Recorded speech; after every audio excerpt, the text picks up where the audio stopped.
Welcome to welcome to my channel. Hello guys, আসসালামু আলাইকুম। তো নতুন একটা ভিডিও নিয়ে আপনাদের সামনে হাজির হলাম।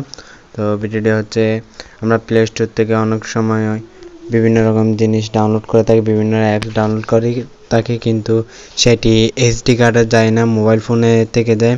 তো এইচডি কার্ডে কীভাবে নেবেন সেই সেটিংটি দেখাবো। তার জন্য আমাদেরকে মোবাইলের সেটিংয়ে যেতে হবে।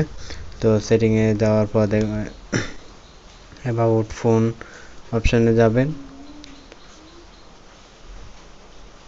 তো অ্যাবাউট ফোন অপশনে যাওয়ার পর একটু নিচে দেখলে এমআই ভার্সন, এটা 15 বার ক্লিক করবেন।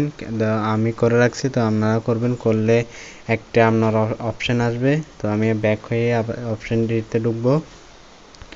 একটু নিচে গেলে অ্যাডিশনাল সেটিং অপশান আছে। তো এটাতে ঢোকার পর দেখেন ডেভেলপমেন্ট পয়েন্টস, এটাতে ঢুকবো। তো এটাতে ঢোকার পর একদম নিচে চলে যাব। তো force allow apps two right on extend story, এটা আমি অফ আছে, আমি অন করে দিয়েছি। তো এটা আপনারা অন করে দিবেন।